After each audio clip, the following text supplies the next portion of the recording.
in Russia, I know you've told a million stories, but I'm always fascinated by the owner. Like, I think Gratz told us, did he carry a pistol on his hip like a cowboy, or was it just was One that thing, a I don't think he needed a pistol. He had 10 guys surrounding him. oh, he did. Okay, okay. Samurai sword. Yeah. Yeah, the one time, because he's very traditional. To this day, I mean, I knew the owner, and part of I still don't know his name. I just called him Boss Man.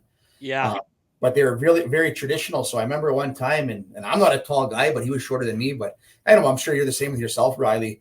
When I look at somebody, I could tell who not to fuck with. Right. And he was a guy I knew not to fuck with. So he kept telling me he loved me, and he was, so I didn't know. So I pulled him in and I put my hand on his head. Within 3 seconds, I had a knife at my throat. No. I guess their tradition, you're not supposed to touch somebody on their head. Oh. But he's shorter than me. So I hugged him. My hand went on his head, and within a minute, he had a knife at my throat. And I was like, he did. Yeah. Wow. Hey, holy shit. No, but we would go out. We would go out there and party, and we'd be shooting machine guns, and we had Siberian tigers in cages, and I mean, wow. it was just wild there. I always tell them that the village where we'd go party was like the movie Cribs, when they MTV tours all the celebrity houses, and they're beautiful. This place should have been on Cribs. I mean, he had cabins, all like handcrafted cabins all over. He had Siberian tigers in cages that were beautiful things. They owned horses that the barn was nicer than anyone's house. Wow. They would go to the Russian banya and get massages, but it was built on a river, and it gets cold there, right? So there was a part of the river where they'd have jets blown in the river so it would never freeze. So then you'd go on the dock and you'd jump in the ice cold water and it'd feel like knives were stabbing you. And you'd get out and you'd go into a tub and they'd massage you. And then you'd go into the Russian banya and get the massage, like the bamboo sticks on your back. And it was just a whole different way of life there. So, but yeah, it was. And then, I'm sure you guys remember the story when I had to fly across the ocean to fight Josh Gratton for one fight. For one two fight. fights. Yeah. Tell us about that. Well, that's a long one, but I'll go through it. So my wife, it was when my wife had just had my daughter, Ava. So I had flew to New York for the birth of my daughter and made sure my wife was all good. And I flew back to Russia. But about 3 or 4 weeks later, my wife was having that postpartum depression. She wasn't too bad. She was just struggling because she was also going to school at the same time. And so I'd asked the boss, I said, obviously I didn't ask him because he didn't speak English, but I was talking to his son and I was like, Sash, my wife's struggling. Is there any way that I can go home, to spend a week with my wife just to get her back on her feet and, just to kind of get her going? And I mean, they weren't very fond of it because we were going to be playing Astana, Kazakhstan, who was the other team in the KHL that actually had heavyweights. They had Josh Gratton and Chris Simon. But because we had Yablonsky, we had Kip Brennan, we had Nick Tarnowski, the boss man said, well, we'll be okay. We have Yablonsky and we have guys that can fight anyways. So go ahead. And I always told him I never wanted to fight Chris Simon, right? Because I always had a thing in my heart that he's another native and an Indian tough guy. And I didn't want to, he was my role model growing up. So I kind of refused to fight him, I mean, obviously I would if I had to, but I didn't want to. Mm-hmm. So anyways, long story short is they let me fly home. So I flew all the way across the Atlantic Ocean and I landed in New York because my wife was going to school in New York. And I literally got there at around supper time, went for supper with my wife, went home and went to bed. And that night I was actually, before I went to bed, I was watching the news and they had highlights on Sportsnet of a game in Russia that just happened. And that was that Yablonsky rule when Yablonsky, and then remember they did that big suspension. And yeah. So I go to bed, not thinking anything of it. 3 o'clock in the morning, my Skype's ringing because that's how we'd communicate back then. Right. So Yablonsky's calling me on Skype at 4 o'clock and 3 o'clock in the morning. So you got to remember, I just landed in New York and I was only there for the evening and went to bed. And Yablonsky's like, Johnny, did you see what happened tonight? And I'm like, yeah. He goes, I got 25 games and Kip got 18 games.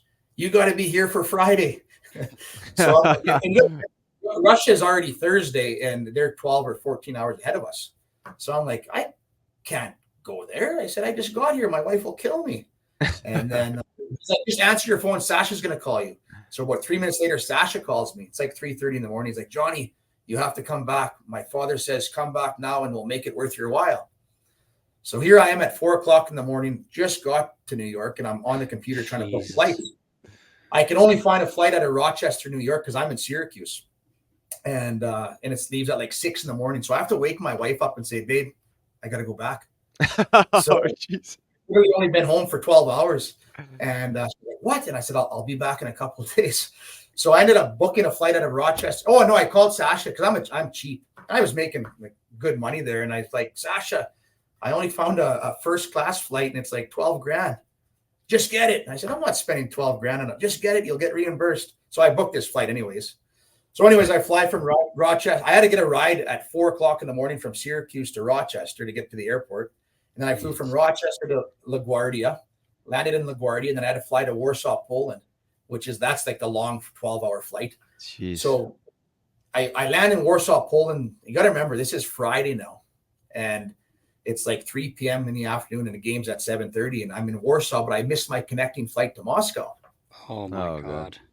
So I called Sasha. I'm like, Sasha, I said, I'm in Warsaw, Poland, but I said, I'm not going to make it to Moscow. I missed I landed here late.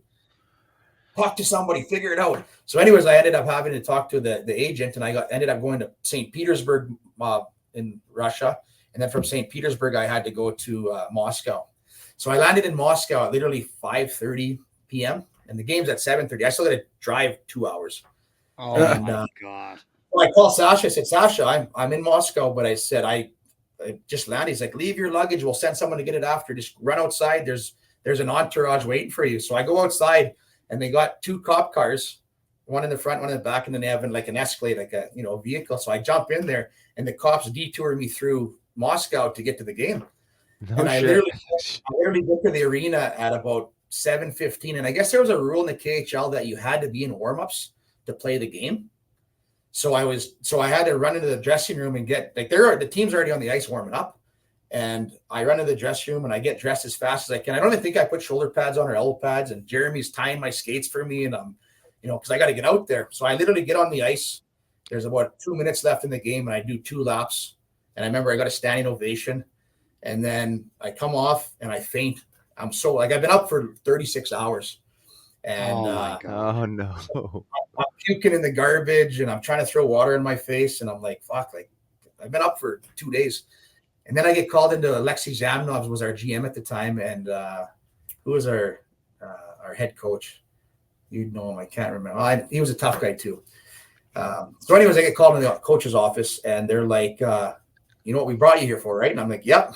I said, first shift, I'm fighting. And he says, okay. So sure enough, we go out on the ice. We're playing Stanley with Josh Gratton. And you got to remember, Gratton played with my team the year before. That's right. That's right. So there was a good rivalry. I was a new guy on my team, and they wanted to prove that we were tough, whatever. And our owner loved Josh too. So, but anyways, first shift, I land up beside Josh Gratton. I'm like, let's go. He's like, no, let's play a little bit. And I'm like, no, I don't want to play. Let's go. So, as we fight, I get the better of him. I remember he had 2 big black eyes, and and so we go serve the penalties in 5 minutes, and it's only a 2-fight rule in Russia. So then after serve the penalty, go back to the bench. I look at the coach again, and I'm like, next shift, get me out there, because I don't want to play. I just want to go to bed. Right. So next shift on the ice, I think they scored or we scored. I can't remember. So I get on the ice. I go after Josh Gratton again, and same thing. Fight him. I throw him down, and then we got kicked out. We were finished. You can actually watch this fight on YouTube, both fights. And then after the game, the boss man wants both of us to go upstairs to his his little suite up top and go have drinks. And we have pictures. And I remember I have the pictures because Josh's eyes are both swollen shut. And whatever, we got to talk. And the team had to leave that night on the road. So then I ended up staying in Moscow for like a night and a half, partying with the owner. And I got sent all the way back to New York they gave me 2 weeks off. So I flew home. So people watch the fight on YouTube and they think, oh, what a good fight, but they don't know the whole story behind. I literally flew across the Atlantic Ocean and back. God. And then same thing. So it was always a wild story. That's crazy, man. I don't know how you have the energy to do that, the mental bandwidth to do that. Is I got a big bag of money. Yeah, right. Yeah. I was gonna say it was worth it in the end. Russian gas, like some of the gas. It was probably a couple of years in the AHL that I made that one. Yeah, right. For 2 fights in Moscow.